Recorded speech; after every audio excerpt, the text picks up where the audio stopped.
Hey everybody, I wanted to introduce you guys, if you don't already know, Mr. Warwick Schiller.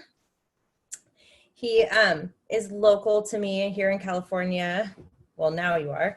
And we've had enough conversations where I know the way we believe horse training needs to head is really similar. So I'm super excited to have this conversation with you because I feel like shedding light on how simple yet complicated horse training can actually be is what people need right now, I think more than ever, actually.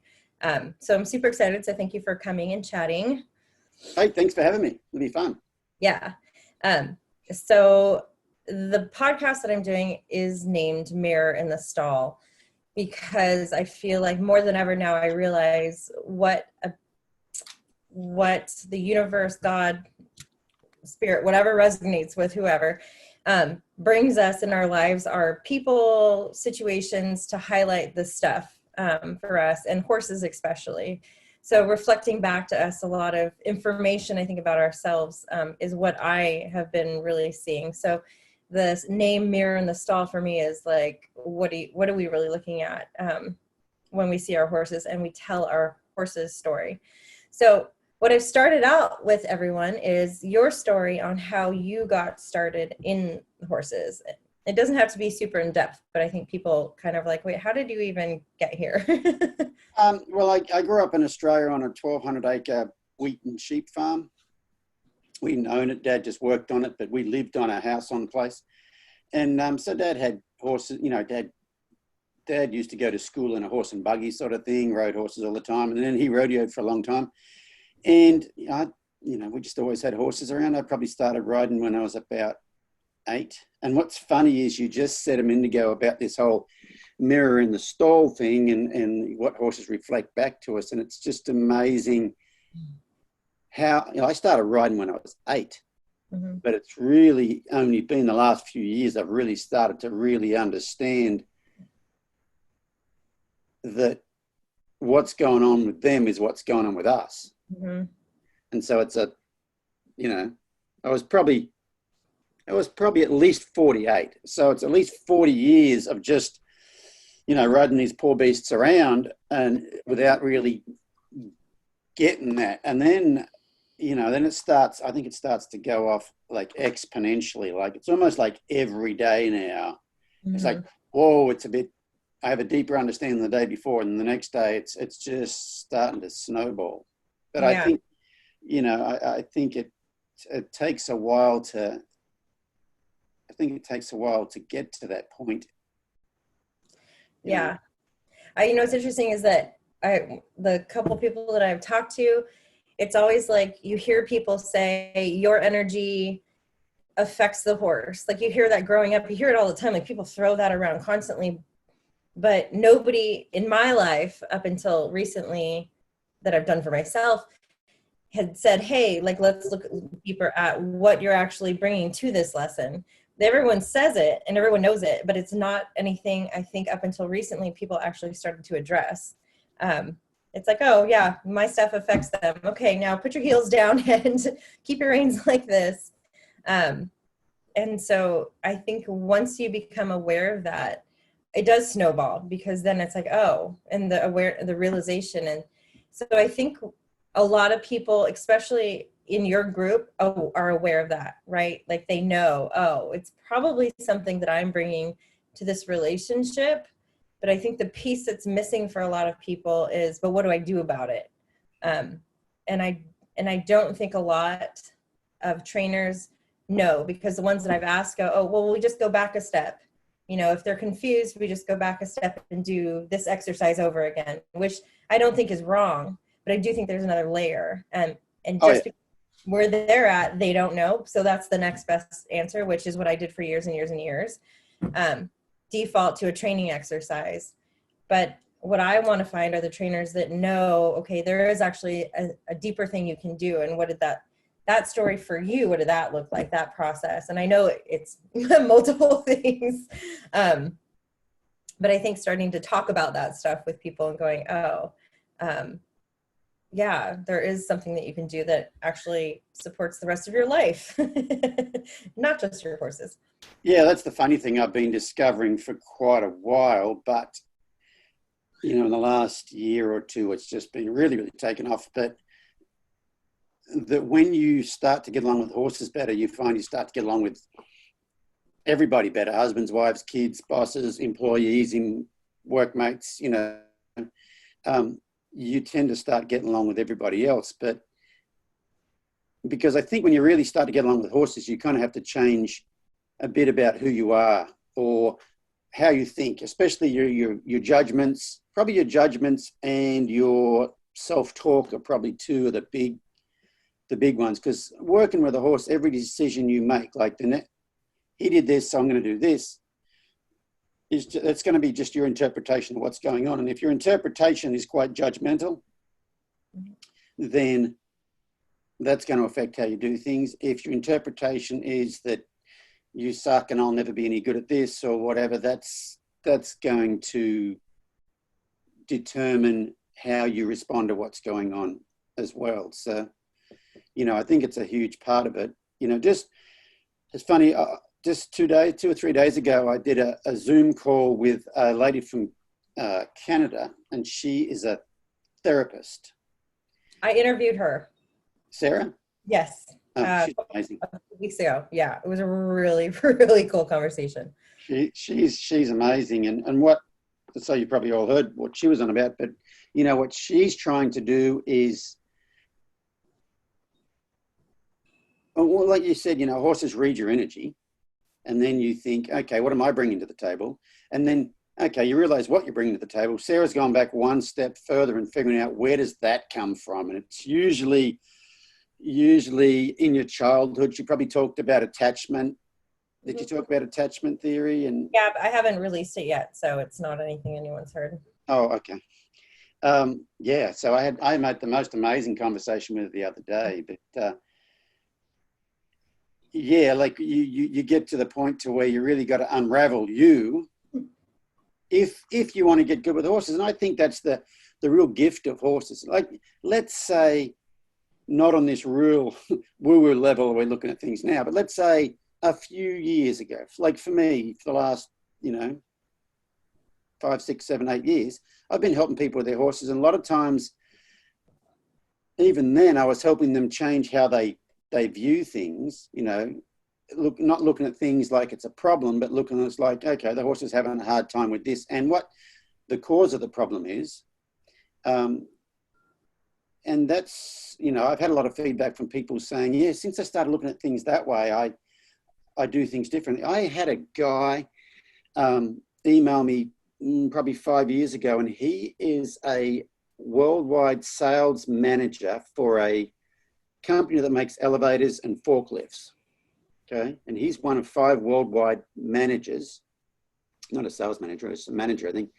And one of the things they get their bonuses on is employee satisfaction. And so they get a rating from their employees. And out of the 5 worldwide managers, he's only ever been 4th. He's never been last. He's never been 3rd. And then his wife subscribed to my videos. She has horses, and he started watching them over his shoulder. He's not really a horse guy. And then he came to a couple of clinics with her, and he sent me this email and said, since I've started looking at things like the way you guys go about with horses, he said, I'm now up to number 2 worldwide in his employee satisfaction. And that was, like I said, that was 5 or 6 years ago. And at the time I was just blown away, like, hell, I'm just horses. But, you know, I think you learn how to get along with horses better and better and better. And you probably don't realize the changes in yourself as you're doing it, because it just becomes part of who you are. And so you don't think, well, how could I help some worldwide manager guy? I mean, he's taken management courses, you know, he'd know a hell of a lot more about managing than I do. But I think there's something to do with dealing with a non-verbal sentient being, right, that causes you to have to maybe look at things a different way, you know? Right. I had a really interesting conversation with Cindy Jacobs, and she's in Australia, I believe, and she does a lot of the EAP work with her herd and then trauma patients. And it was interesting because I was confused. I was like, okay, I know people that do that work. You have horses that help them heal. And then I was like, so what's the difference between my client's horse who's now lunging after her, doing this work, and the horse that's healing? And I was like, I don't understand. I thought, if that's what they're here for, why is that happening? And it was so interesting because she said, it's the moment you own your own stuff. She's like, it encapsulates it. So the work she would do, she said, I would have these group of people and their energy was everywhere and the horses would be attacking each other and kind of going back and forth. And she said, I had to somehow protect the people that were going to walk into that arena and my herd. And she said, I realized that the moment I started doing an awareness exercise outside of the arena, how do you feel? What are you bringing to this relationship right now? She said it would calm the herd down immediately. And she said, what I realized was the moment I became aware, or people became aware of what they were actually bringing and how they were feeling, it encapsulated and then it did not affect the herd. So the herd didn't feel these other herd members coming into their space not in alignment. So they didn't feel like a threat. So if you're thinking herd mentality and trying to keep safe, they don't want that. They don't want that because it's a liability for them. And she said, but once the people owned it and you walked in, she said, they realized then they could come in and help people co-regulate after that. And I was like, that's really interesting. And she's like, it's just like the universe bringing you relationships over and over again, or situations over and over again. It's once you owned it, she's like, it stopped it. And I was like, okay, interesting. And I had a client who her horse was starting to lunge after her. And I said, well, it wasn't happening before. What's going on? And she said, well, once they know that then they give you no slack. She's like, I've been bit, kicked, and ran over more by my own horses because I've just been unaware. Once they know, she's like, then they expect you to deal with it. And I was like, that is so interesting. And this particular client watched one of your videos. I think it was a clinic that wasn't too long ago. And I think that was happening. There was a horse that was kind of aggressive and you'd taken over. And she had commented, Amber, I'm going to try this, because the clinic the day before it had happened. But what happened was we did one session where she really dug deep and was like, I'm angry. I'm angry right now. And the behavior completely stopped. It was like no training required. It was the trippiest thing, and it's continued. You're saying she didn't solve the anger, she just owned the anger. Mm-hmm. You don't have to solve it. You don't have to fix it. You know what? I have told people that, so I'm really starting to believe that horses, you think about when you take a horse away from his herd. Someone's leading the horse away from the herd, and the horses run around in circles screaming his head off. And what I've been saying lately is, what is that horse missing? Like, why does he want to go back to his friends? And people go, well, for safety. And I go, yeah, but are those horses back there doing push-ups and learning karate so they can protect him physically? And I said, I don't think it's the physical protection of the herd that makes them feel safe. It's the energetic and the awareness of the herd, to where it's a co-op of awareness. And so if I'm on this side, if there's a whole herd of horses, if I'm on this side of the herd, I'll keep a bit of an eye out over here, but I don't have to keep an eye out up there, over there, over there. But all those horses are present and in the moment. And so I've really, I used to think about training behavioral problems out of horses in a pretty empathetic way, but still it was a training thing. But these days, I think a lot of those problems come from people not being present in their own bodies. And, I always tell people at clinics that horses are really good at detecting incongruent behaviors, where your inner landscape and your outer landscape don't line up. And I've often said, if you're scared and you're pretending you're not scared, I think that sends them crazy. You're better off telling them how scared you are. I think they're quite cool with that. And that kind of rings to what you just said. Like, you don't have to change it. You just have to own it. You just have to go, I'm scared. I know I'm scared. And I'm not ashamed to say I'm scared. Right. Yeah. Yeah. I think that just being present.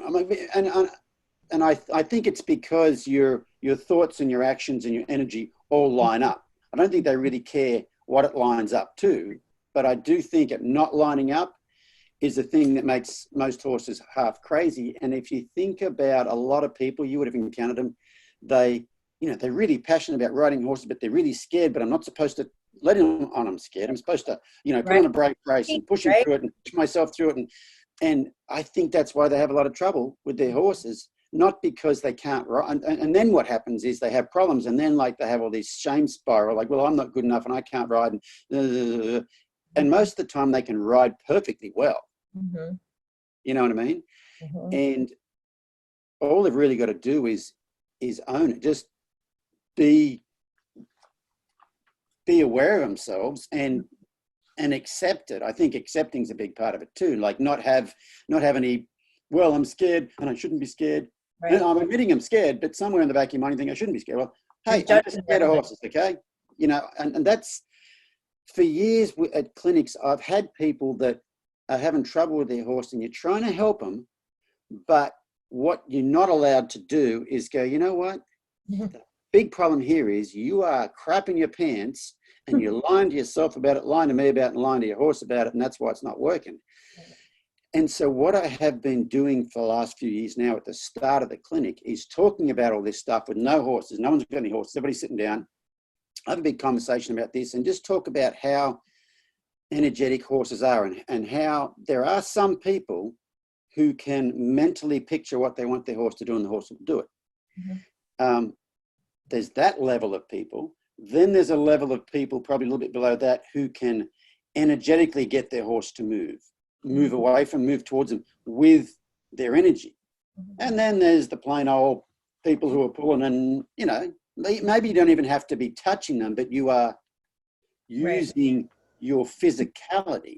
And I said, what I've discovered is they listen less to what your physicality is and more to what your mental picture is and what your energies are. And so I said, some of you during this clinic, I may say, so right now you're being a bit incongruent. Your body's saying one thing, but I can tell on the inside you're saying nothing. Well, I didn't have a license to do that before. I couldn't say, you're the problem, because they didn't come to me for that. But once I don't make it out to be, I'm not doing a therapy session with them, but what I try to tell them, I make them aware of the fact that your thoughts, your energy, and your actions all add up to stuff. And the biggest thing your horse reads is your thoughts and your energy. And so, and I didn't set it up this way, but what I've found is I've been able to say, so right now you're scared, but you're trying to put on a brave face. And they'll look at me and go, yeah, well, in the past, I couldn't say that because like I was the bad guy, like he's picking on me or whatever. But I think and it just happened.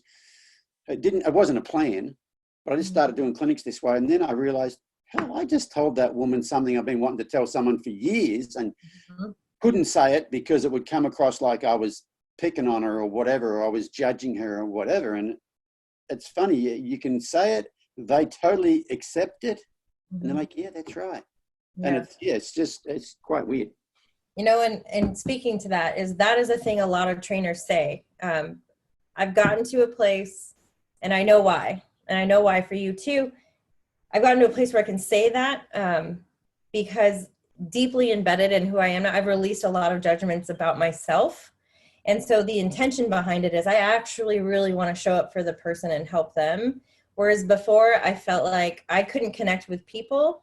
I could connect with horses. I was there for the horse. I wasn't there for the people. I just have to help these horses deal with the people. And I feel like the intention that was there, it was a little bit, I don't even want to say resentment, but it was this, like, I wasn't in alignment and the people could feel it.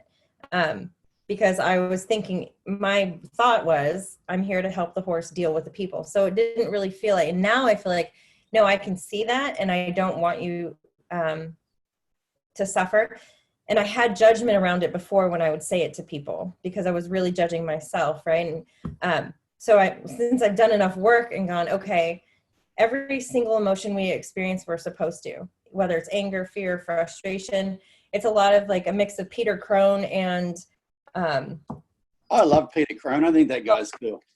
Right? And so that's what it's all about, right? It's like, when's the first time you felt that emotion and then you were made to feel like it was wrong?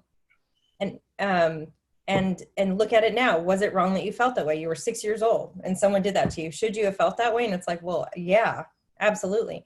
And being able to do that in the just that one little exercise with people with their horses, like the behavior shifts immediately. And I think it's the same. It's all about that self-judgment. Oh, of course. So anytime I feel a really big, like I'm angry, I'm frustrated, I'm super triggered right now.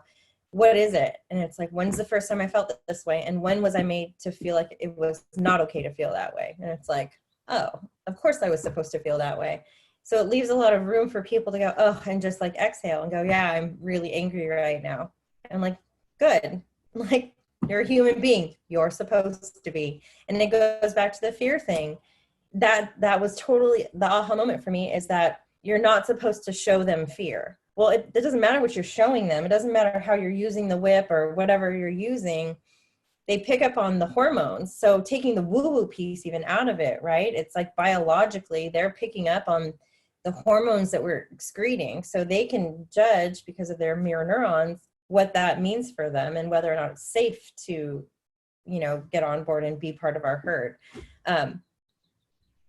So it is so much that, like, when you're trying to be something you're not, you're automatically in a stress state of mind, and that's what they're going to feel. Yeah, but I mean, doesn't that take a long time to get to the point? I had to get up at 4:00 this morning to get on a Zoom call, because there's a horseman I know from the other side of the country who has this Zoom call with a lot of other horsemen that you'd know who they were if I named them. And they have this Zoom call once a week, and I got invited to come in on this thing, and it just happens to be 7:00 back east, so it's 4:00 in the morning here. And that was my first morning doing it, and they were talking about different things. And there was one guy on there who's from Australia. There's a few from Australia, trainers from Australia too, but there's one guy there, and I said to him, you know what, you just look completely different. I said, he looked like that, like there was a light shining out of him. And I said, you've always had this bit of an edge to you that I just don't see now. I mean, it's like you're a different person. I've never seen you like this. And we got talking about that it's not until you let go of how do you put this? It's not until you let go of who you think they think you should be. Whoever the hell they is, there's they out there, but you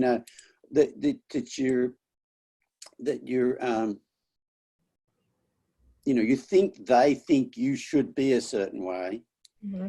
And there is no they, but it's just all this pressure you put on yourself to conform or to fit in. Like if if earlier in life you didn't fit in with the crowd, and then you come across you do fit in, you really want to fit in, you found your niche sort of thing. And so then instead of being you're being who you perceive they think you should be, how you should act, what you should say, what you should do, how you should dress, whatever. Yeah. I think, I don't know who calls it, they call them, I guess, sub-personalities, right? Where it's like you find something that works, that keeps you connected with other people. So you put on that jacket and you hold on to it until you realize you should probably never put on the jacket. So this whole COVID-19 thing, everybody's stuck at home. I found that I've been like, when I go to clinics and do clinics, you're out there all day and you pour it all out here. And I'm exhausted when I'm done with them. And I come home and I don't really want to talk to anybody. And so before we got on here, I said that, it's been no different than normal when I'm home, except normally I'm home for 10 days, not 10 weeks. But I don't go to the store. I'm just at home sort of thing. But where the hell was I going with that? I was talking about putting on layers to stay connected. Oh yeah. And so just recently, it's funny. I've been having these long, deep conversations on the phone with people people I've never even met before. Like there's just in the last couple of days, I've had 2 long conversations with a horseman from Australia who now lives in Germany, trains dressage horses. And he just saw something I posted, one of my videos, and I got a question. It wasn't a question about horse training. It was about the path sort of thing, the journey. And the first time, I'd never spoken before. The first time we spoke was for 4.5 hours. And then, and I've had quite a few of them lately, and it's been quite enlightening. But anyway, this guy, I was telling him about a book, and it's one of the most influential books I've ever read, and I think every man should read it, and I think every woman that has a man in her life should get the book for that man. And it's called The Masks of Masculinity. Have you ever heard of it? Yes. So it's by a guy named Lewis Howes, and he was an All-American athlete, college athlete. I think he played in NFL briefly, and then he was a decathlete or something. But in this book, he talks about men, especially because we're taught as youngsters to hide certain emotions, you know, fear, that sort of stuff. You develop masks to hide that stuff. And the book is about the masks of masculinity, the masks that we developed to cover up that stuff. And there's the know-it-all mask. Jesus, do I know about that one? The know-it-all mask, and the competitive mask, and the aggressive mask, and the comedian mask. And these are all things we do to protect ourselves as protective mechanisms. But the funny thing is, some people get so good at their protective mechanisms that they become very, very, very successful. Mm-hmm. Right. Because of their mask. And so now you're successful and you're miserable because you've just made this mask better than it ever was. And then what you've got to be able to do is you've got to figure out what your mask is, unravel why you've got that mask, and then you can still be successful. But one example he talks about is Robyn Williams. You know, everybody thought Robyn Williams was having a great time. And it turns out that if you're a professional comedian, it's highly likely that you're severely depressed, because you become that way because that comedic mask, that being funny, becomes your mask. Every time a serious conversation comes up, you crack a joke to break the silence and head it off in a different direction, because you can't lean into that emotional, that seriousness of whatever it is. And they were saying in there that the guy that owns the Comedy Store in LA, where a lot of big comedians get their start, he's got it figured out to whereas if you come to him and say, hey, I want to work at the Comedy Store, he says, first you need to go and see a therapist. Because you're depressed. I don't even know if you know you're depressed, but you're depressed because if you're, you know, it's that common that he makes you go and see a therapist. So this book is about the masks that men develop. And, you know, he's like in the book, he said most CEOs of anything got there because of their mask. And the other day when I was talking to Sarah was saying her mask, her manager, is what she puts it, is she's a bit OCD, and not OCD as in, you know, check you turn the lights off 600 times, but just having to be really particular and pedantic and about everything. And what does she do now? She's a therapist who researches stuff and gets, you know, so she said I think she's become aware of her mask, got over that, but still has the qualities from that mask, and just unraveling that mask. But yeah, that book, like if any man should read that book. It's not a hard read. And any woman that has a man in their life should get it from, because, you know, there's listened to one of Brene Brown's books a while ago, and she was saying she used to only study women and girls. Forget the men and their problems. But then she said, if we're doing nothing for men and boys, we're doing nothing for women and girls. Right. Because where does all your crap come from? Who puts it on you? You know what I mean? And I wrote that down here a while ago in my phone. I get these epiphanies, and I'll get my phone. I'll go, okay, before I forget that one, I got to write it down. And I wrote down, Brene Brown says, if we're doing nothing for men and boys, we're doing nothing for women and girls. And then I wrote, Warwick Schiller says, if we're doing nothing for human mental health, we're doing nothing for horse mental health. I'm really about I want to help the horses, but what I've realized now is it's the horses don't need help. Right. Perfectly fine. You know what I mean? You put them out in a herd and they get along just fine. You know, there's nothing wrong with the horse. It's our interactions and we have with them. But anyway, that book is one of the most influential books I've yeah, read, and I don't think it solves your mask, but right. you can identify Mhm. your masks in there, Yeah. you know. Yeah, and I think that going back to the helping the horses with the people, it's the piece that I think a lot of trainers recognize, but maybe haven't gone far enough into it to go, I don't know. They go, I don't know how to do that. So I just stick with what I know. And I just give them more exercises or the same exercise until they, until they master it. And then we go, and that builds their confidence, and then they feel better. I think, that piece of being aware is so big, because, and then realizing there isn't anything to fix. You know, you can be exactly who you are, and that's perfectly perfect. But there's that idea that, oh, I have to do self-development. It's like, what am I going to have to do? It's like, you just have to like look at what you've been through, and the hardest piece was always for me was when people would say, you have to have compassion for the child that experienced whatever they experienced. Well, if no one showed you compassion, you don't even know how to get there. You know what I mean? It's like that would just blow right over me. Like, yeah, it must have been really hard. Okay, so what do we do about this? So it's helping people be okay with where their horse and they are at. You know, and it's like reminding people, why did you even start riding horses? You know, like, because it was fun.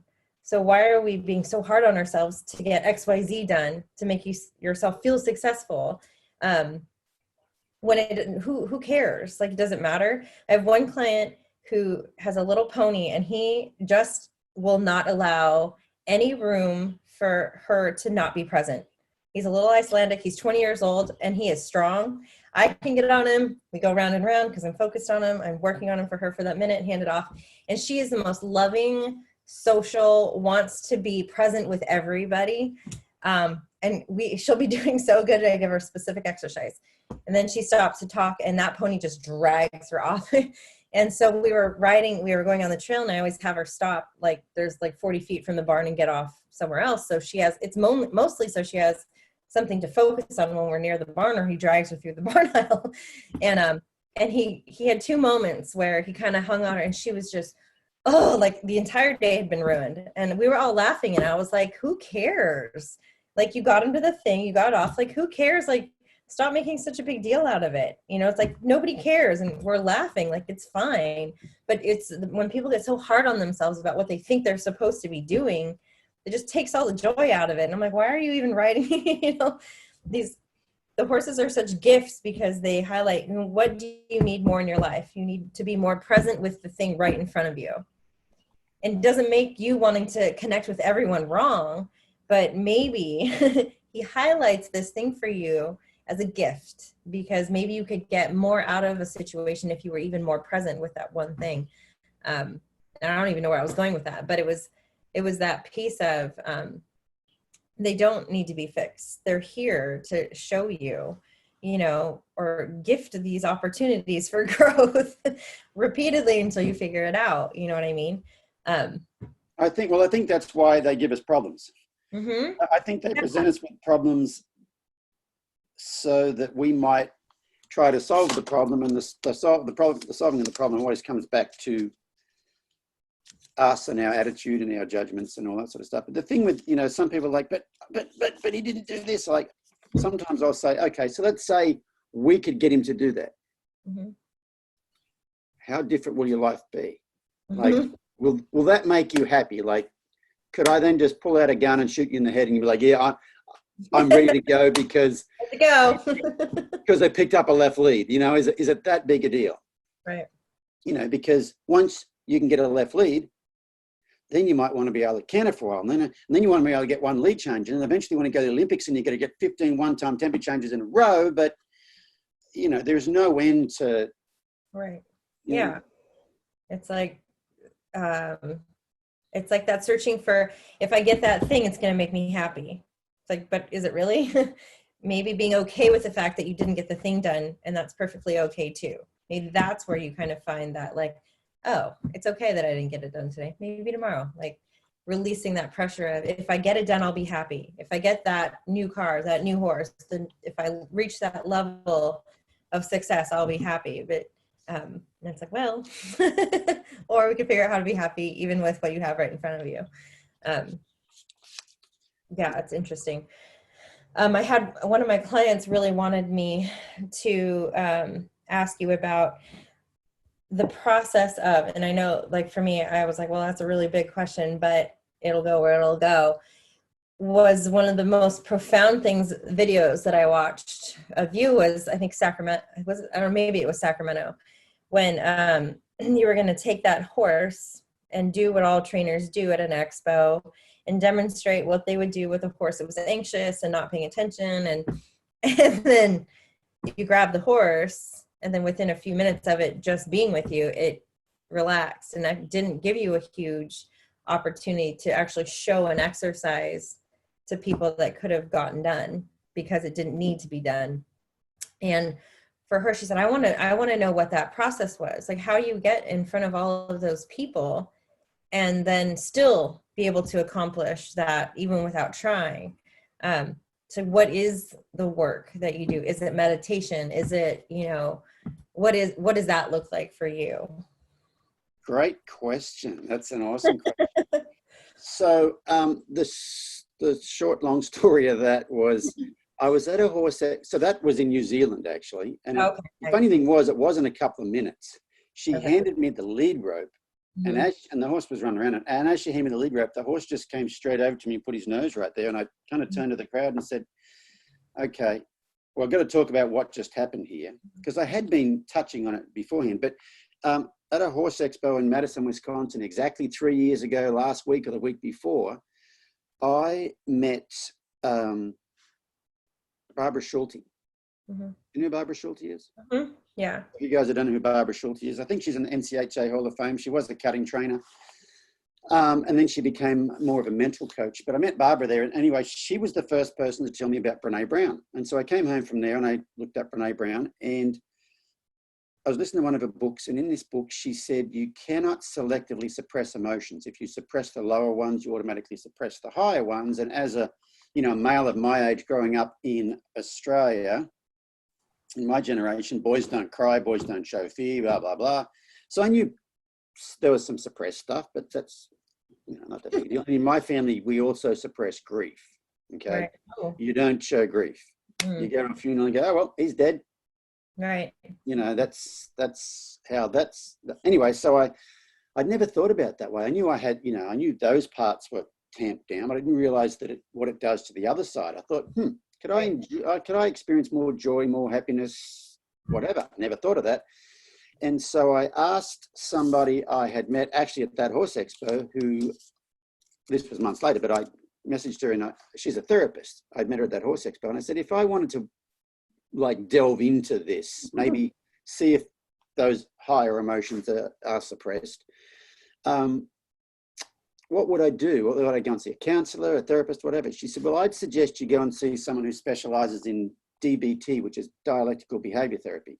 I'm like, okay. So I found someone up here in Silicon Valley to go up there. And when I first went and saw her, I told her what I wanted to do. And she said, well, this will be easy. Yeah, no big deal.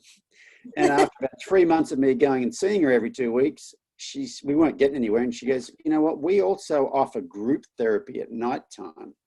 You probably should start doing that. I'm like, okay. So I went to this group therapy once a week for the rest of the year. And I did a whole year of it and didn't get anywhere. Apparently, you actually have to have some emotions for that particular form of therapy to work. Well, I'm so shut down that I don't know. And that's when I really realized that I was very shut down. But I learned a lot of really cool stuff at that thing. It didn't work on the emotion thing, but I learned a lot of really cool stuff at that thing. And we'd have homework every week. And a lot of the homework had to do with practicing emotional crisis things before they happen, and then utilizing when you have an emotional crisis. So we'd come back the next week and they go, who didn't do their homework? Oh, how was your homework? I said, I didn't really do it. And they're like, why not? I'm like, I didn't have an emotional crisis. I don't have any emotions. Well, I wasn't traveling at the time, and it turns out, the only time I would ever have emotional crises is traveling in airports. TSA would give me an emotional crisis. Mm. No one else would give me an emotional crisis. TSA would give me an emotional crisis. And I come to figure out why is because I'm a rule follower.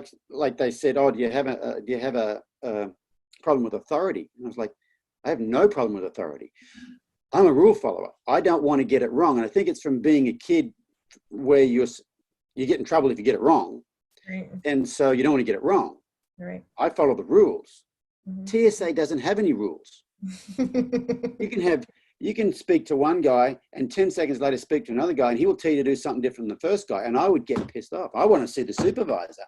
Right. Like, I want to know why this guy and this guy work in the same job and don't even know the rules. I mean, you guys are supposed to keep it, like, I would just go off.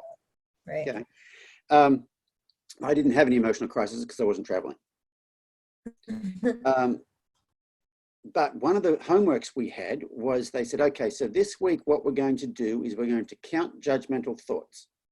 Okay, so what we want you to do is, put some rocks in your pocket or get one of the little clickers the bouncers have, when it's in the nightclub.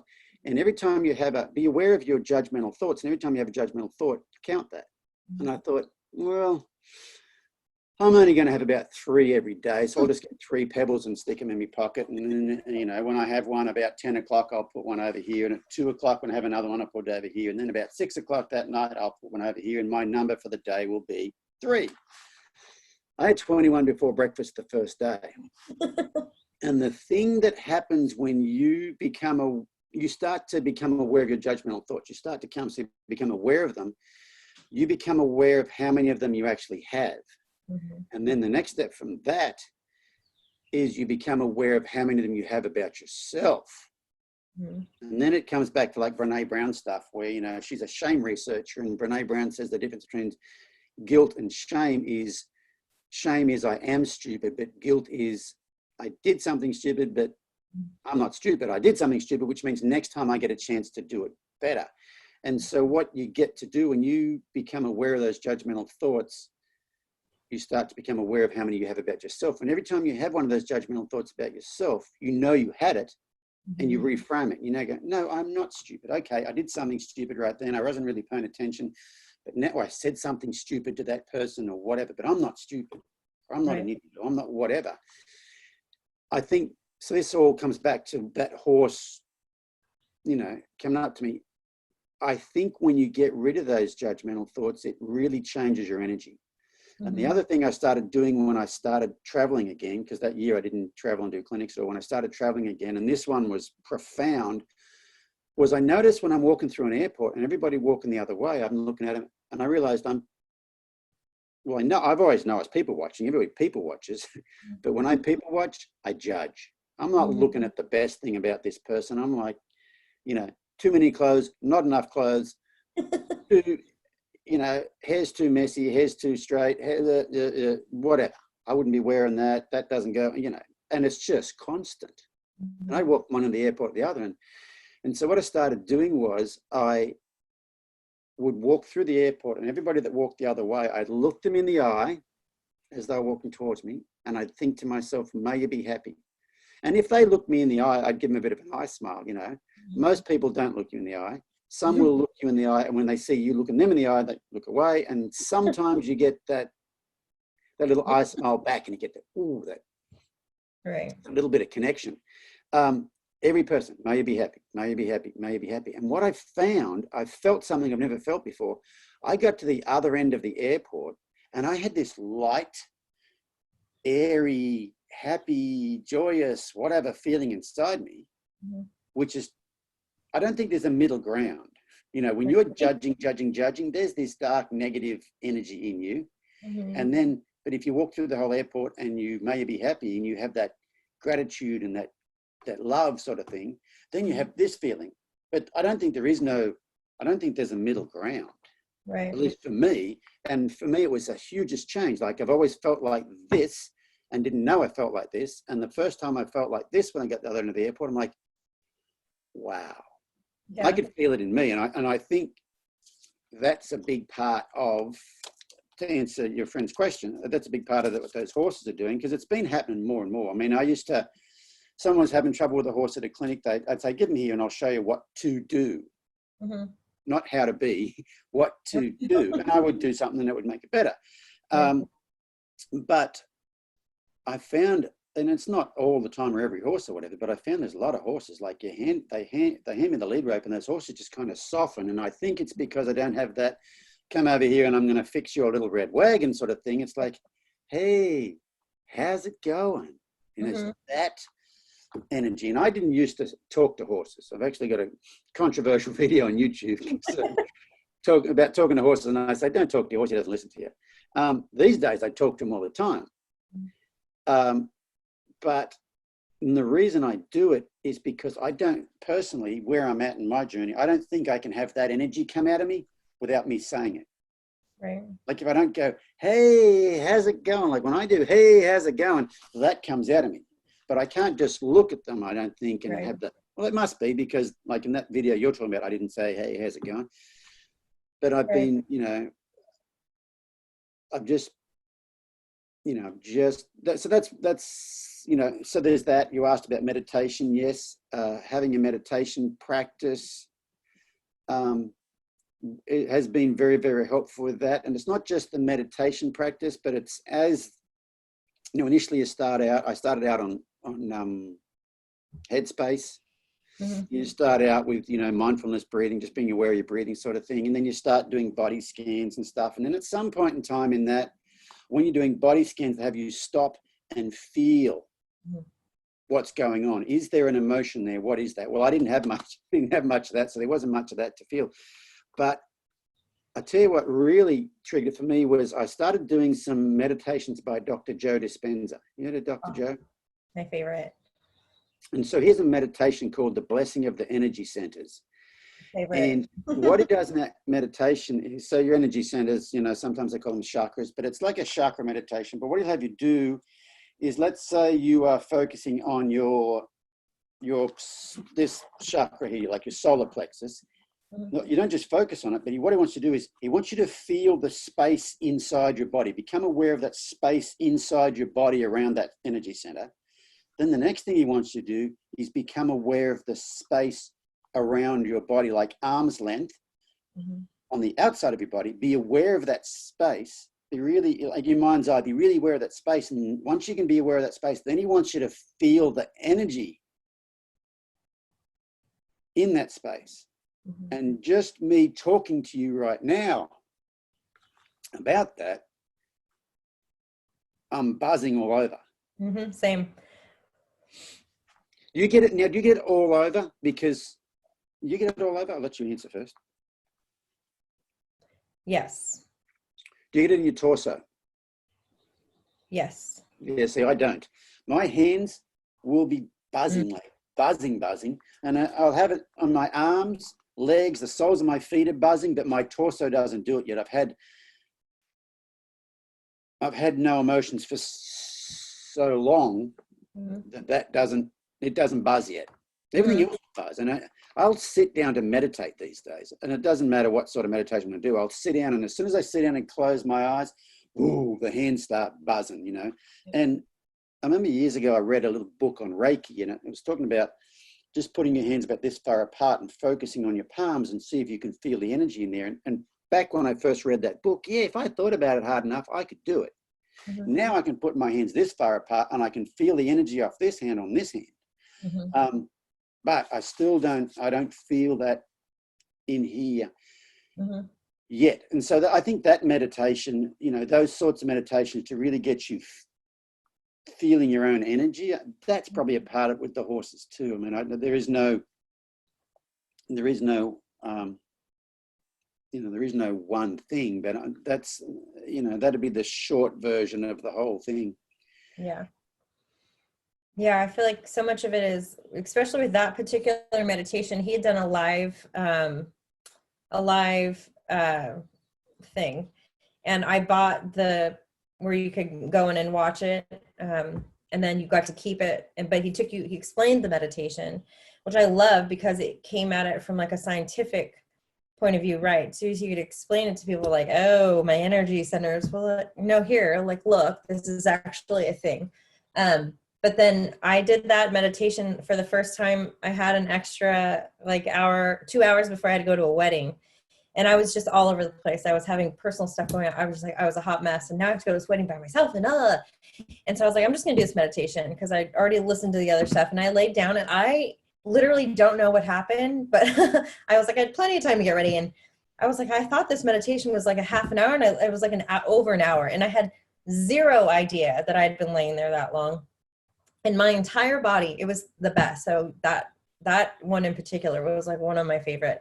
But it was really about that idea that like actually feeling, because people are so unaware of how they actually feel, that even just bringing that little bit of awareness makes you go, oh, and then taking the judgment out of it. It's like those two steps are simple but hard, because then, you know, people have got to do what they've got to do wherever they are on their journey to uncover that stuff. But the horses really, the moment they feel you in that space, it just feels safe for them, I think. And even if it's just like a moment of like relief of like, okay, good, we're both here. Because I feel like they are in a perpetual state of awareness, you know, and if they get to the point where they're so aggressive with people, it's only because they've just maxed out at how much they can actually, Oh, yeah.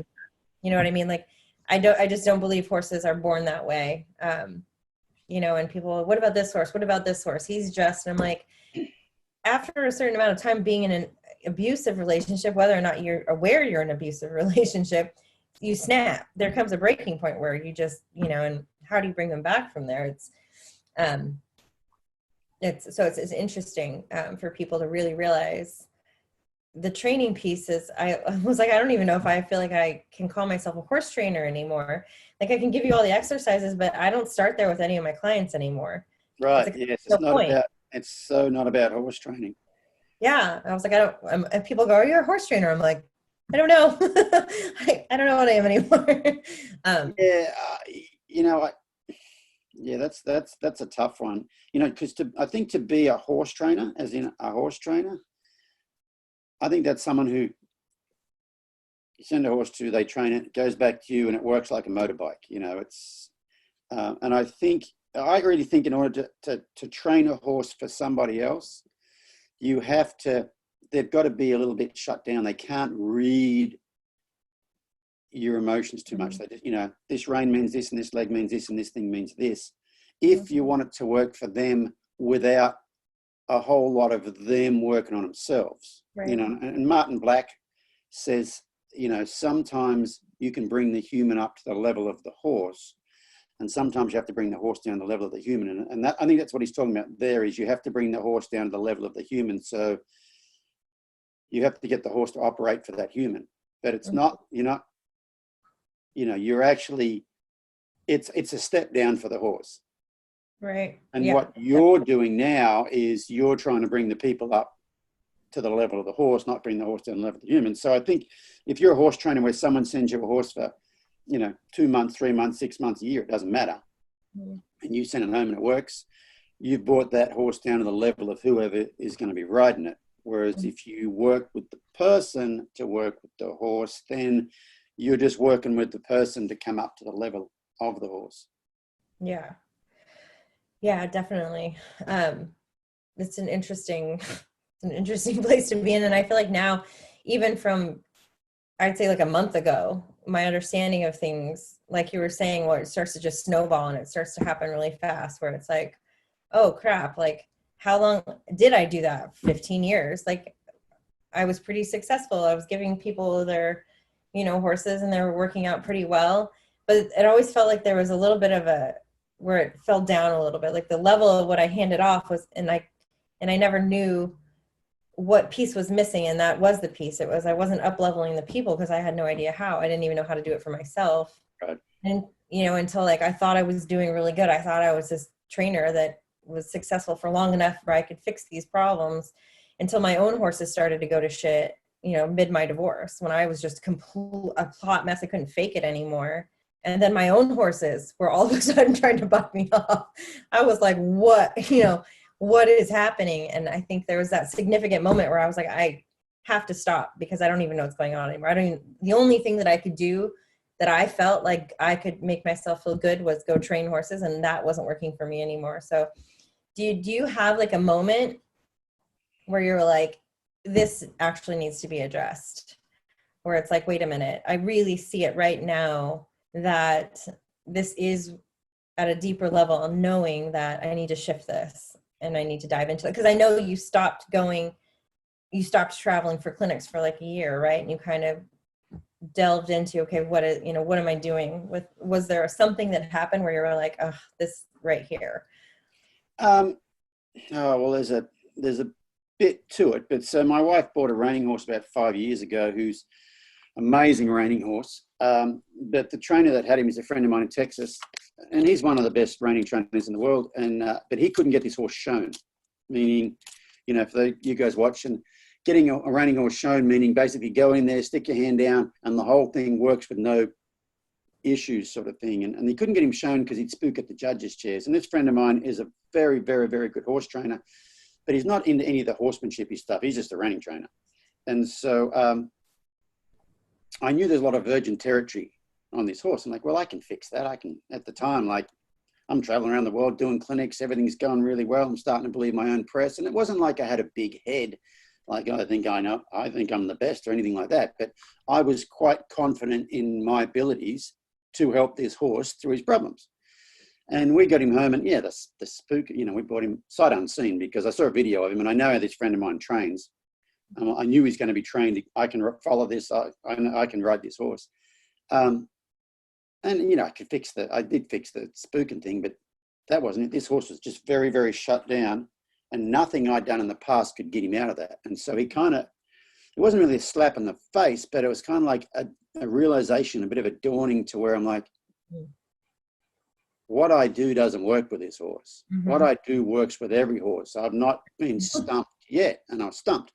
Mm-hmm. And so, I don't have I wouldn't say I don't have a big ego. I'd say I don't have a lot of self-confidence, put it that way. So it's not like I'm going to fix him anyway. I kind of stepped back and was not trying to solve the issue. Robyn was still showing him. I mean, she did quite well on him, even with him being like that. And he just started me looking outside the lens through which I'd viewed things. Because up to that point in time, I was always wanting to learn more, but I was wanting to learn more of the same thing I already knew. Mm. Okay, more horse training is what I figured more horse training was what's going to help. And this horse training wasn't going to help this one. And so he really made me think outside the box. And I started reading some articles and looking at things. And I don't know, I just had a bit of an inkling of something. And at the beginning of 2017, must have been 3 years ago, I think, I did a clinic in Texas, and there was a girl there had a Mustang, and he's 9 years old, been out of the wild for 6 years. She rides him in the whole bit, and he's pretty good, except he randomly bolts. He might be fine for weeks, and then randomly one day he'll just bolt.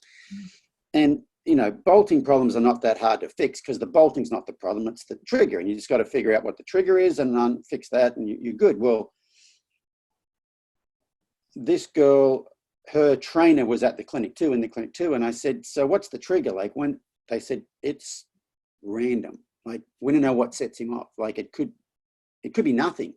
Mm-hmm. Nothing could be happening. You could be out trail riding, there's no sound, there's nothing, all of a sudden he goes.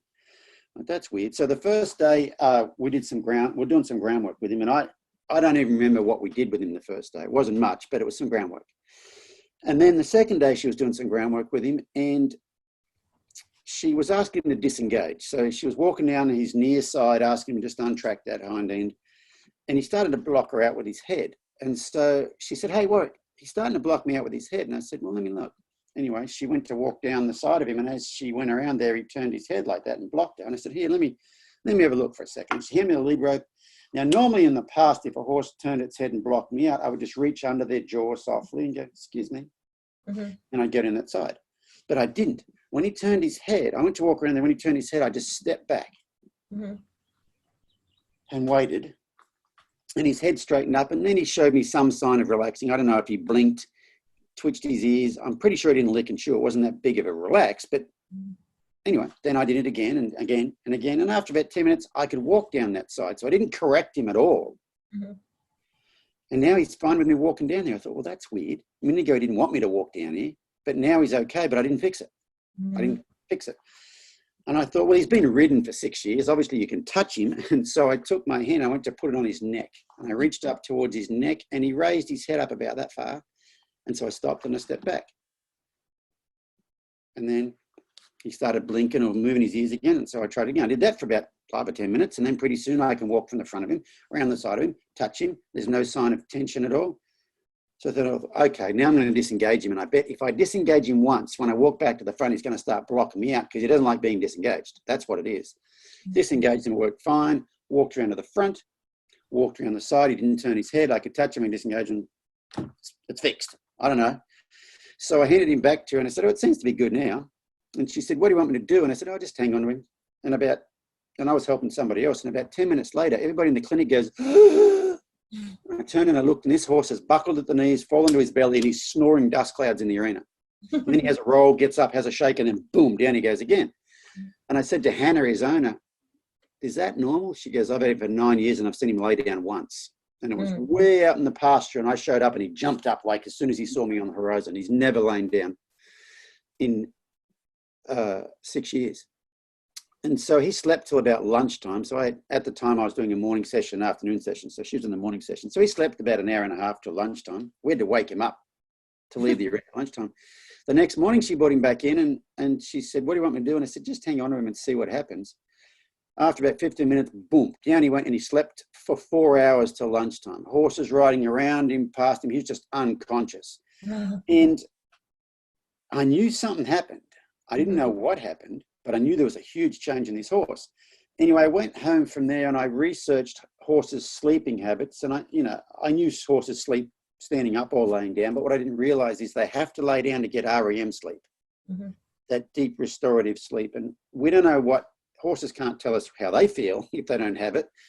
But in humans, we know that they get irritable or anxious if you don't get enough REM sleep. And I'm like, that horse probably hadn't had much REM sleep in the last 6 years and was playing catch up. He hasn't felt safe enough to do that. And that's, and look back now, what happened was I told him I was present. I was listening. I saw that. That's all it was being seen. What that therapist, Sarah, calls attunement, that social engagement, being seen. And I saw Hannah in that Mustang last year, so 2 years later, and he still hadn't bolted since. So you think about a random bolting problem with a Mustang, you think, this is a training problem, isn't it? We're going to fix this. Didn't do anything, didn't train him at all, and solved a big, dangerous issue. And so that was kind of the start of me thinking, I didn't do anything, but I did a lot. What was that? And so it really started me down a path of trying to figure that out. And so then that was 2017. So I spent all that year traveling around the world, doing clinics and starting out the clinic saying, I've got no idea what I'm doing. What I do know is what I used to do isn't the answer. And so I spent the whole year in front of crowds of people who have paid me to give them the answers.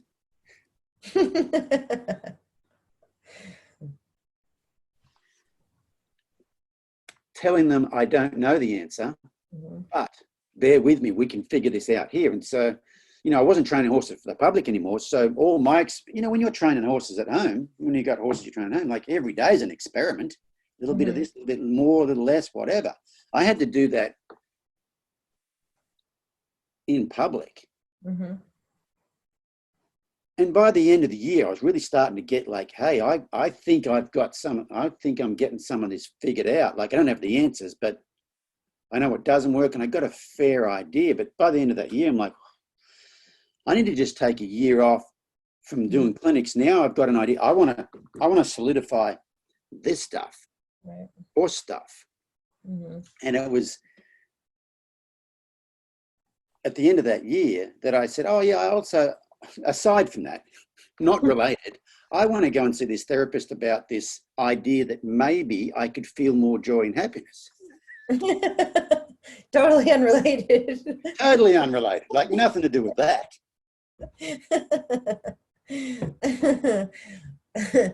Yeah, I think what people need most from people that are doing what you're doing, is to understand that you don't have to know the answers. Like, it's perfectly okay to not know. Oh, that was the most humbling experience of my life Mm-hmm. initially. But after a while, you just kind of lean into it. Mm-hmm. You're like, guess what? And it's, I tell you what, it is such a relief Mm-hmm.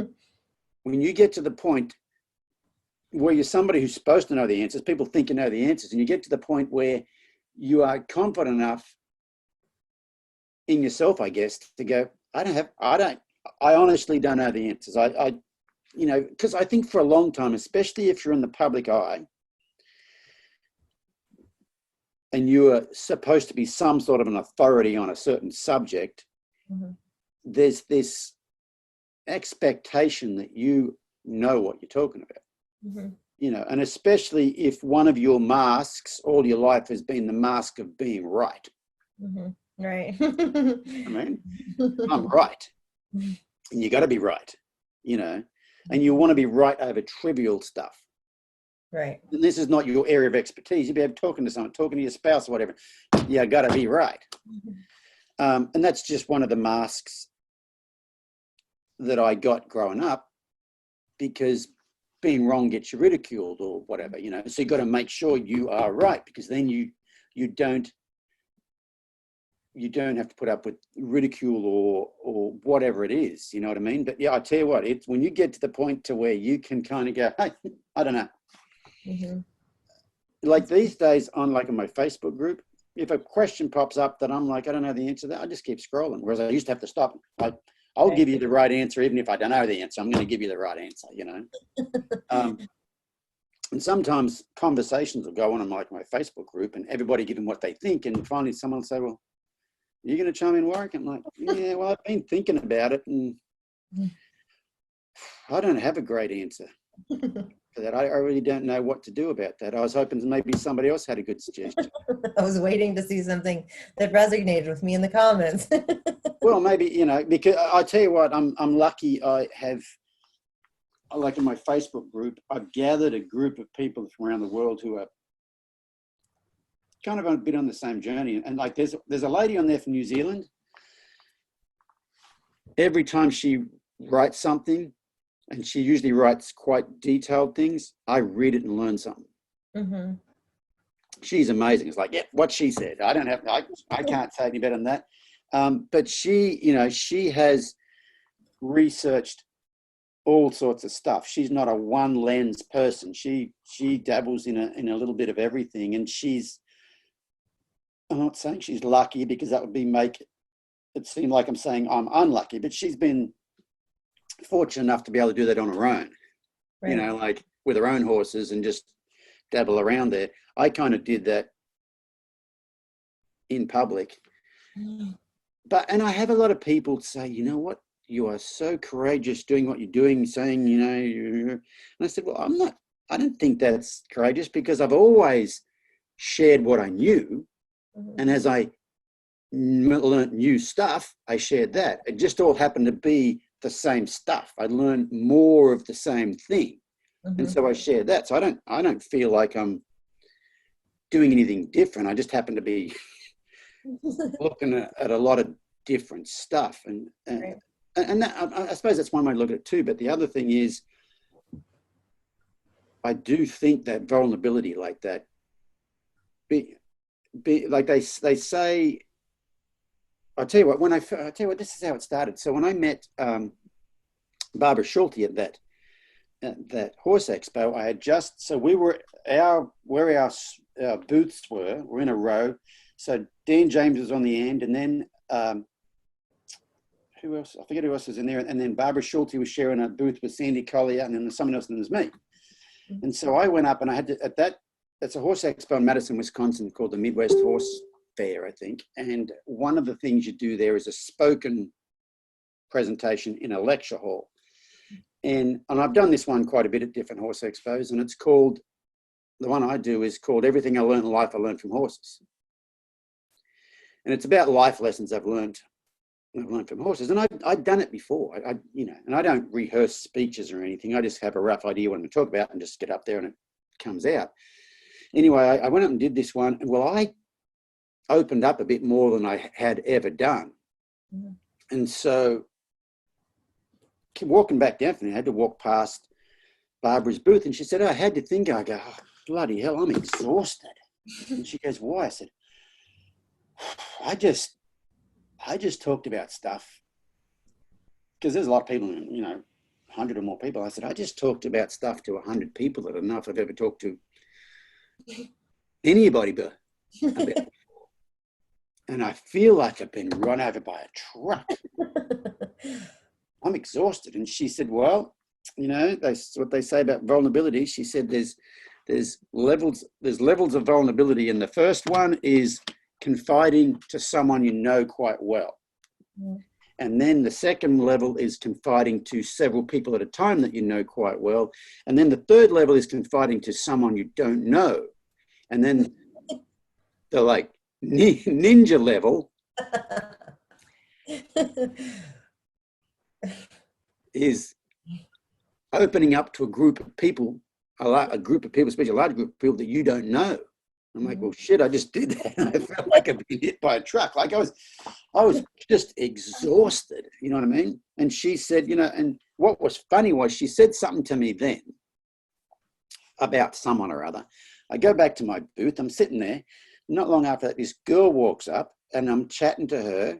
She's a subscriber. She's a therapist. Okay.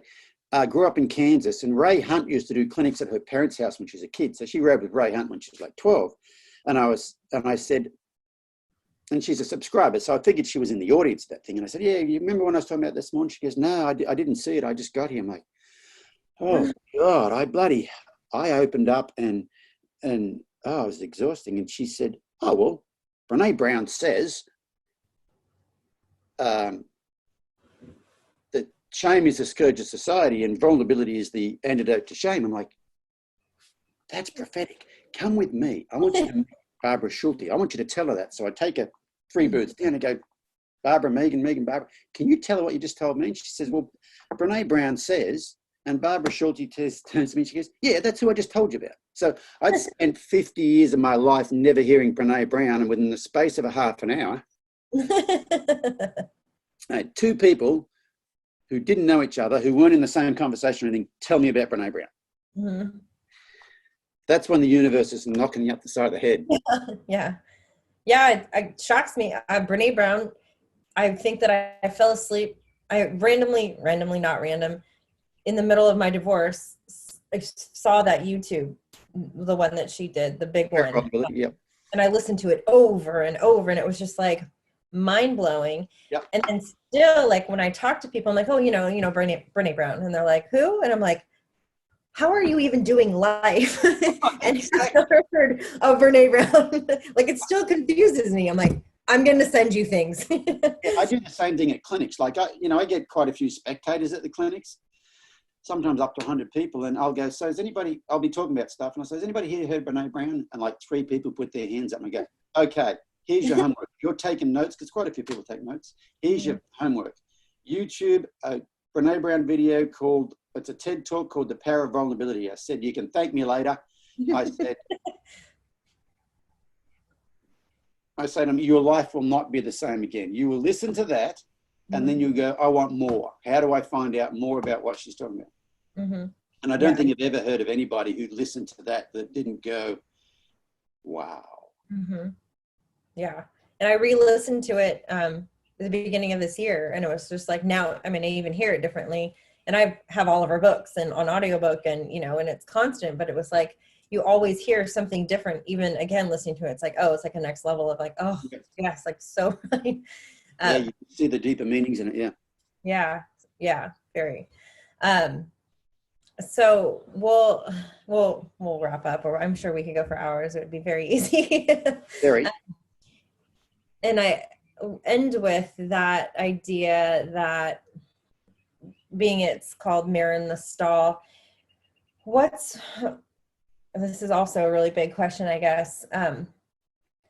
the most important thing that's been most profound thing that's been reflected back to you from horses that they have taught you that has been like, oh, this, and like, I know that's a really big question, but if there was one thing that you could go, this right here is probably the most life-changing thing, that I now know that I maybe wouldn't have known without either a specific horse or, you know, horses in general. Could you answer that? Very easily. Okay, good. So we got to, it took us buying a really shut down horse for me to learn how shut down I was. That's so good. And once you learn how shut down you are, then you start to unravel why. And that's the journey right there. I mean, the start of it is just knowing, you know, it's kind of like, you know, say an alcoholic. Okay. The first step is, I don't have a problem. Mm-hmm. Second step is, I have a problem and I might want to do something about it. It's that step. It's because I didn't know I had a problem. You know, it wasn't until Brene Brown said, if you suppress the lower emotions, you suppress the higher emotions. I knew I was, the lower ones were suppressed, but I didn't think it affected anything else. I didn't think the whole system was turned off. Mm-hmm. You know, I just thought there was a bit of it that just, yeah. I thought that's perfectly normal. That's what you do to get through life. That's how you do life, you know. So, and it was a horse that, you know, it was a horse that really showed me that. And he kind of really showed me how much of a lack of connection I had. Mm-hmm. And I think I learned to connect with horses, started to learn to connect with horses before I actually started to learn to connect with humans. Absolutely. That is still an ongoing process right there. And you just don't realize how long, 50 years, you know, I spent not connecting with people or horses really, you know, and it all comes to do with listening, mm-hmm. you know, having stuff come in instead of it just come out, mm-hmm. which I'm very good at that, as you would know. Yeah. It's that, it's the listening piece that I think that's the key, because I had someone go, oh, and the term horse whisperer literally makes me cringe. And I was like, it's horse listening. It's not about whispering. I'm not telling them. I'm not teaching them. The only thing that's happening for me now where I'm at is that I'm listening and I'm learning from them. And I think what's interesting about the horse community and why you see so many people that are so, it's like what I said in the beginning about even the trainers and even myself for a long time. I learned how to connect with animals because when I was growing up, I didn't really get a healthy connection. But what I had were a lot of animals to run outside into the backyard. And by the time I was 11, I had a horse. So that's what we did. And a lot of horse people, I feel like even animal people in general are like, well, I don't like people as much as I like my horse or my dog, or you hear that all the time. And it's like, but why? And it's like, because you didn't really ever learn how to get that connection in a healthy way. And where you did find it was the horses, or was, you know, so you're drawn to that. And I think a lot of horse trainers are drawn to that for that reason too. But then once you get further along and you realize there's this next level, it's like, oh, I see. I see how much more enjoyment I can get out of my clients, the people that I meet, even the people in the grocery store, if I can really connect with them. Because even people going to expos or what are they really there for? They're there to connect with other people, whether they think it's that or not. And it's like you said, when, you know, people come up to the booth and they're like, you know, and it's like, because they can connect with people online, you know, at some level, but then you get right in front of them. And it's like, and then with each other collectively sitting in an audience together, it's like what people are just grasping for it however they can. And when they find somebody that can actually do that with them and look them in the eye and actually have them listen to them, it's the same for the horses. Then it's just like the sense of like, oh, it's like magical almost. It's like to really deeply connect with another person or a horse. It's something that people don't get a lot of, I think. And so when they do, it's just like, holy shit, what was that? You know, it's funny at the clinics. I get a lot of horses at the clinics these days that will lay down and go to sleep in the clinics. Mm-hmm. Not we ask them to lay down or anything. And mm-hmm. it's not just what I did with the horse at the time. Sometimes it's just the person, you know, I haven't handle the horse, just what the person's done. But it's happening more and more. And I think they're the ones who haven't felt safe. But what I really think it is, it's the group energy there. It's not just the person in the lead rope, because I'm lucky I get a lot of people that come to clinics and watch who are into this stuff. Mm-hmm. And so they're not sitting there thinking, well, when is he going to do something? You know, they're sitting there and they're into the whole thing. And the energy in the whole area, especially if it's a, you know, fully enclosed arena or whatever, it's palpable. You can feel the vibe in there. And so it's just not the one person in the lead rope. It's the whole vibe there. Like, it's at the end of the Mustang year, so that was 2017. At the end of that year, I did a clinic in Australia, and everybody at the clinic was talking about it. And it was in a coliseum type thing, so there's a lot of space. It's not full of people. There's only probably 50 people watching. They all kind of sat in roughly one area, but it's not like they're all on top of each other. You know, they were all socially distancing at the time before COVID sort of thing. But everybody talked about how there was an energy in the air. And I think that helps a lot with the horses a lot. Before I finished, because this is not for you, but for everybody that's watching, I just wanted, you said something a minute ago that made me think of something. I'm lucky enough that about 5 years ago, I viewed horse training and stuff, horses, completely differently than I do now. So before we got the shutdown horse, I viewed things completely differently than I do now. And at the time I was successful. Okay? It was working. I was winning stuff. I was training horses. It was working. I was presenting at Horse Expos. People loved it. I was making videos. People loved it. So I was right at the time. It's not that long ago. And at the time I was sure I was right. Not in an egotistical way. This is working for me. This has got to be good stuff. It's working. People like it. Horses like it. It's good. And that wasn't that long ago. So, and what I'm getting at here is, I can look at the old me. If I saw someone now doing what I used to do, I can look at them and not judge them at all, because I understand that's where they're at in their journey. And when I was there, if anybody was at somewhere else in their journey other than where I was at, they were wrong. I judged them. Right. And if you know, let's say you board your horse somewhere, everybody else is doing it wrong. You know what I mean? And you go out to your horse, and you're just going to have this energy about you because everybody else is doing it wrong, because we tend to judge them. Whereas if you can just, you know, my suggestion for everybody, if you have your horse somewhere where everybody else does things different than you do, they're doing the best they can with the information they have at this point in time and where they are on their journey. And this is not for them. This is for you to, because if you've got that, oh, they're doing it wrong, you've got this energy in you that's not right, and your horse is going to feel that. So if you can just look at them and think, may you be happy, you know, like wish them well. And even when people want to give you advice, you know, it's hard. Unsolicited advice for horses or kids is hard to take, but if you can just kind of say, well, thank you, but that's not part of my belief system. Right. I got that from Jake Ducey. Ever listen to any of Jake Ducey's stuff? He's a kid. He's a kid who wrote a book. You know, he's probably 20 something. He might be 25 or 6 now or something or other. It's one of his things. But he says, when people disagree with you, just say, thank you, but that's not part of my belief system. That's it. And just, that's the end of the conversation. There is no conversation. It's just thank you, but that's not part of my belief system. And I really think that, because that's something I think everybody with horses struggles with, unless you are lucky enough to just have your horse at home.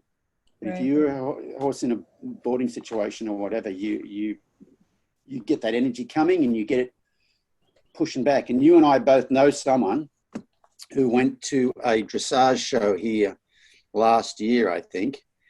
And she's a friend of both of ours. And she doesn't normally go to big dressage shows. She goes to little dressage shows, and she's an alternative dressage person. I love that, alternative dressage. Yeah, and so she goes to this big dressage show, and she posts on Facebook, and she goes, "Oh my God, I feel like everybody's riding around looking down their nose at me because my warm-up's different than their warm-up, and they're all looking down their nose at me and judging me."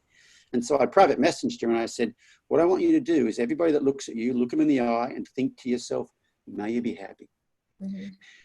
She texts me back about an hour later. She goes, "I feel like I'm on drugs. Like all that negative energy's gone." And so I don't know if they were judging her or not, mm-hmm.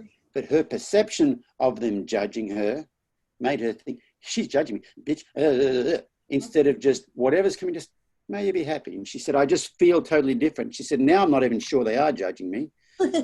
I'm thinking they may have been, but that's neither here nor there." But that's the thing, is your perception is reality. And so she totally changed her perception of what was going on and just thought good thoughts, and all that negativity she was perceiving from them went away. And that's something I think everybody struggles with in the horse business, horse world, not business, but around horses, is the negativity or the judgment of other people.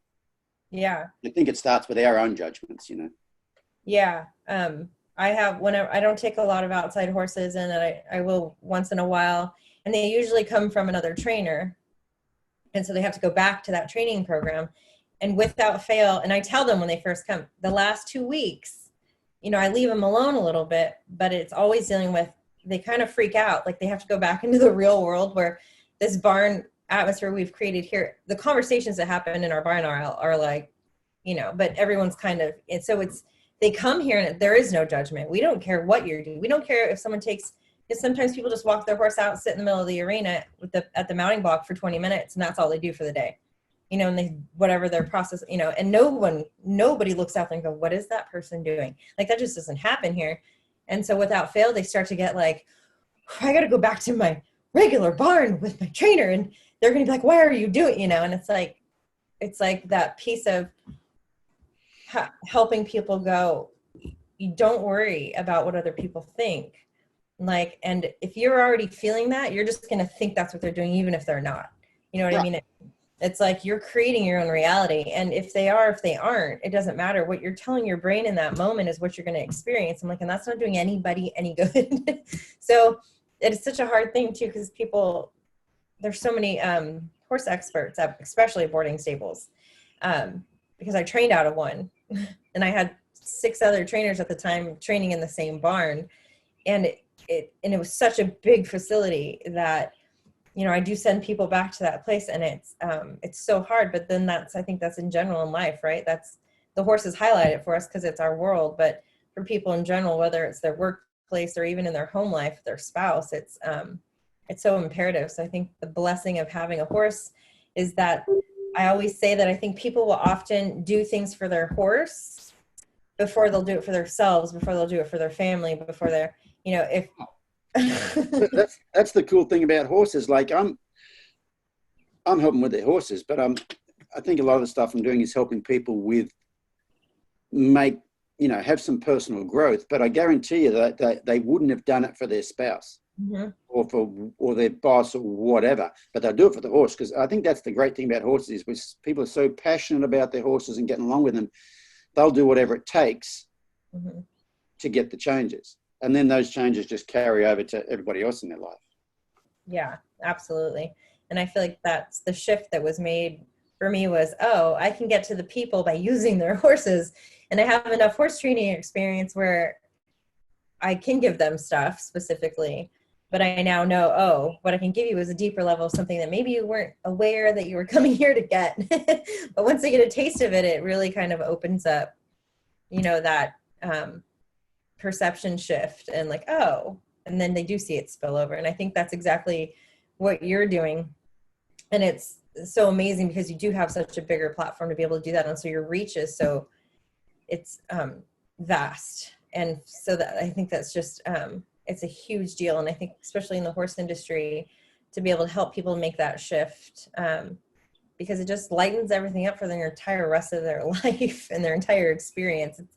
And it's so much bigger than the horses. So I just think it's really amazing. It's really amazing. And it's really cool. And it's that platform that you have to do that at that space is, it's such a gift for people. So, Well, you mentioned Peter Crone before, and Peter Crone's really big on saying everything happened the way it's supposed to. yeah.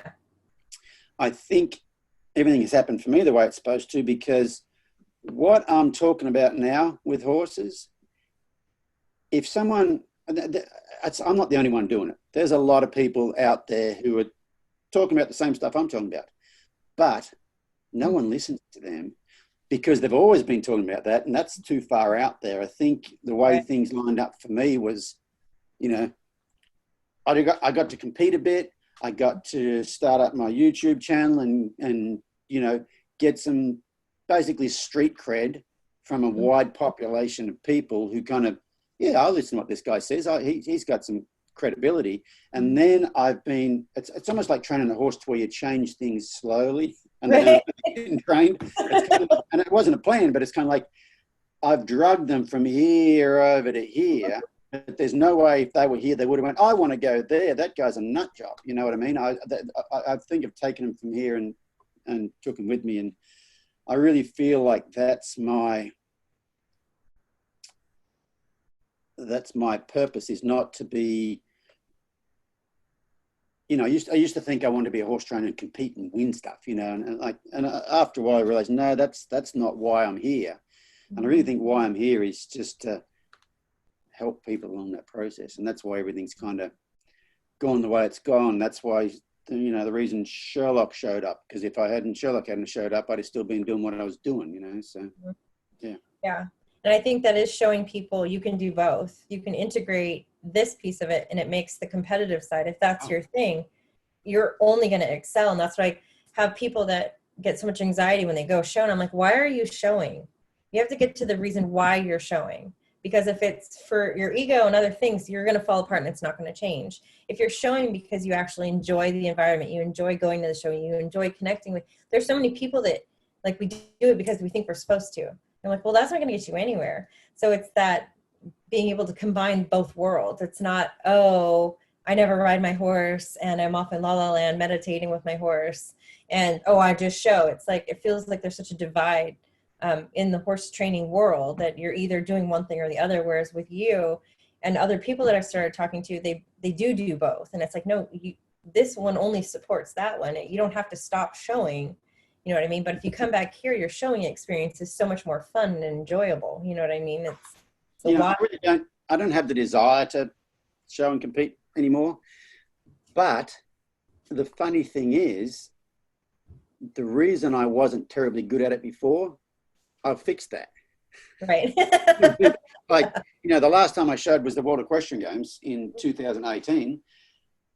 That was kind of at the end of that year, and the year before was the whole year I spent trying to figure stuff out in front of people, and that made some changes in me.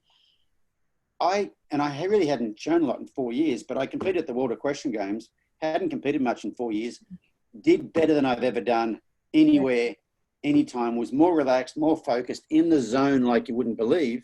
Mm-hmm. And it's not, at the time I was almost like, I don't need to do that anymore. You know what I mean? I mean, it served its purpose, sort of thing. But I think if I was to be competing now, I'd be so much better at it than I was before. Because, if you think about it, the World Equestrian Games, my physical abilities weren't any better than they had been. Actually, they were worse because I hadn't been riding 10 or 12 horses a day for a number of years then. But in here was different. Right. And that made the hugest difference. So yeah, if I did go back to it now, I'd be way better than I was before. I'm not saying I'd be a world beater, but I'd be way better than I was before. But it's almost like it served its purpose, and I've got that and that a bit sorted, so I don't need that anymore. Right. Yeah.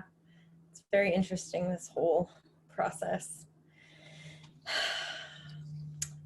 I'll end with, is there anything else that you want to add that you feel like, I always check in to make sure people aren't, wait a minute, I wish I would have said this and I didn't have the chance. No, that last thing I said is probably the message I want to get for most people is that whole judgment of other people where they're at, or thinking they're judging you where you're at. Just wish them well. It really, around horse barns, it'll change your life, because there's such a can be such a toxic environment, or you can assume it's a toxic Yeah. environment, and you know that, like I said, your perception's your reality. So yeah, Right. that's the big part of it, I think. Yeah, absolutely. And so now with all of this other stuff going on, what is your main focus as far as business stuff? Like, what do you have going that if people want to connect deeper with you, where should they go, and what does that look like for you now? As far as business for me, you know, my main business is an online library thing, and it's I thought as soon as this whole COVID thing started and the shutdown started that it would, you know, people go, okay, first thing that you get rid of is if it's not putting food in my mouth, but it's actually not. That's not happened. So I'm very grateful for that. I'm very fortunate for that. But as far as what I've been doing a lot is putting a lot more stuff, you know, because I figured people are at home, they might be at home with their horses like they've never been at home with their horses before, especially people who compete. And so one of my sponsors is Weaver Leather, and they asked me about a month or so ago, can you do some videos? And I said, I know exactly what I want to do. So I did them on reconnecting with your horse during coronavirus. And there were some videos on, not about training your horse or anything, but starting that reconnecting. I said, you know, people, you don't have, usually, you know, let's say you're a dressage rider or whatever. I don't have time to do that because I got to get a horse show. I got a show in a month and I can't, there's nowhere to go. And so I started putting a lot of videos on YouTube. And then they were really well received. And I'm like, well, I really want to get this message out there anyway. So I just keep putting more, you know, more things along those lines on YouTube. So people can start there if they wanted. I'm putting longer videos than I have put on YouTube before. And it's not that I put short videos on YouTube to hide anything from people, but I have found over the years that no one watches more than about 3 or 4 minutes on YouTube if you look at the analytics. And so you know, there's no use having a 10-minute video and the punchline is in the last 5 minutes or the last 2 minutes because no one gets to it. And so you don't get to change their thought process about something. So I tend to make short ones to where, boom, they get in and get out and actually get a message. But I have been making some longer ones because I think people have got more time to do that. And yeah, I really I think that whole reconnecting with your horse, when people do that, I think in order to do that, they're going to kind of reconnect with themselves a little bit anyway. And I think there's nothing we need more at the moment than that. Mm-hmm. You know? So it's a little less about the horses and more about the people. Yeah, definitely. Well, thank you so much. That was Thanks really for having me on here. fun. And yeah, we'll definitely stick all of your website and stuff in the show notes so people can find you, because I'm sure if they haven't already, which always also shocks me. I'll say that in clinics, the same thing with the Brene Brown thing. I'm like, well, you know, like Warwick's videos, because I don't do a lot of training videos, but I'm always like, he's got a lot of good. And they're like, if anyone ever goes, who? And I'm like, how do you not know who Warwick is? It's like, same.